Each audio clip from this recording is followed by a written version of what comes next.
ఇంకేమైనా మిస్ అయ్యారనుకుంటున్నారా? అవి ఎడిటర్ దగ్గర ఉన్నాయి. మీరు కొంచెం ఏం మాట్లాడాలన్నా ముందుకు రావాలి, మైక్ తీసుకోవాలి.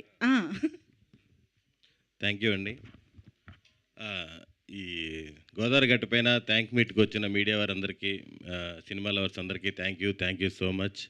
ఇది ఒక విధంగా చెప్పాలంటే థ్యాంక్ మీట్ కంటే కూడా సక్సెస్ మీట్ అనే చెప్పచ్చు. ఈ రోజుల్లో ఒక చిన్న సినిమా సూపర్ హిట్ అయితేనే నిలబడడం చాలా కష్టం. అలాంటిది ఇది 2 ఆదివారాలు దాటుకొని 3వ ఆదివారానికి కూడా వెళ్తుంది. ఓపెన్గా మాట్లాడుకోవాలంటే ఫస్ట్ డే వచ్చిన మిక్స్డ్ టాక్కి ఇది గాన్ అనుకున్నాను నేను. డిప్రెషన్, ఆ మూడ్లోకి వెళ్ళిపోతారు అందరూ అనుకున్నాను.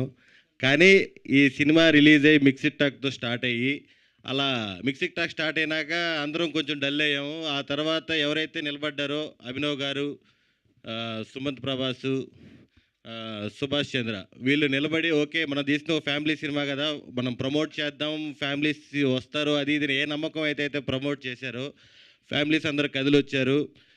నిన్న కూడా మీకు హైదరాబాద్లో చాలా థియేటర్స్ హౌస్ఫుల్. నిన్న ఈవినింగ్ నేను మన కోడేటర్ సురేష్ చంద్రకళకి పోతే షర్ట్ చింపేశారు, అది వేరే విషయం. ముత్తు సినిమాలో రజనీకాంత్లా నన్ను కాపాడుకుంటే తీసుకెళ్ళాడు బయటికి. ఇలాంటి మంచి రెస్పాన్స్ వచ్చినందుకు చాలా చాలా చాలా సంతోషంగా ఉంది. నేను ప్రీవియస్ ఈవెంట్స్లో చెప్పాను సుమంత్ ప్రభాస్ అంటే ఒక జలుబు పట్టినట్టు పడతాడని. అది నిజమే.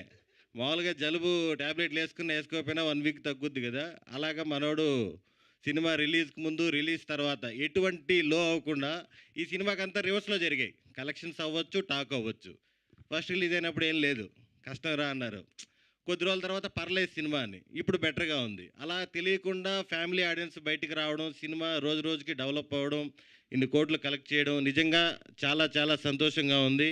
ఇలాంటి క్రిటికల్ సిచ్యువేషన్లోనూ ఐపీఎల్ సీజన్లోనూ ఒక చిన్న సినిమా ఇన్ని రోజులు థియేటర్లో బతకడం కానీ చాలా చాలా ప్రౌడ్గా అనిపిస్తుంది. Thank you so much for support. Next మా డైరెక్టర్ సుభాష్ చంద్ర, ఇది కంప్లీట్గా సుభాష్ చంద్ర ఫిలిం. మేము మొదటి నుంచి చెప్పినట్టు అతను కూడా 100% నమ్మాడు. నేను ఫ్యామిలీ ఆడియన్స్ కోసం తీశానండి, గోదావరి గట్టు పైన ఖచ్చితంగా నచ్చుతుందని. నేనే చాలా రకాలుగా డిప్రెషన్ చేశాను అతన్ని ఫస్ట్ రోజు నుంచి. సినిమా కష్టం బ్రో అని ఫస్ట్ నేనే చెప్పాను. ఒక 4 రోజుల తర్వాత పర్వాలేదు అంటున్నారు బ్రో అని చెప్పాను. మొన్న రీసెంట్గా ఈ కలెక్షన్స్ ఏదైతే థియేటర్స్ ఫుల్ అవుతున్నాయో అందరూ మన ఆంధ్ర విలేజెస్కి, తెలంగాణ విలేజెస్కి వెళ్ళి బాగా ప్రమోట్ చేశారు. కింద మీద పడి మొత్తానికి సినిమా జనాల్లోకి అయితే తీసుకెళ్లారు. వీళ్ళు చేసిన ప్రమోషన్కి, ఆడియన్స్ ఇచ్చిన సపోర్ట్కి, ఒక మౌత్ పబ్లిసిటీతో ఇంత దూరం ఈ సినిమా రావడం చాలా చాలా హ్యాపీగా ఉంది. Bro super bro, thank you so much. Sudarshan గారు చేయడము, అది బ్లాక్ బస్టర్ అవ్వకపోవడం నేనండి, నాకు ఇవ్వాలి. Thank you.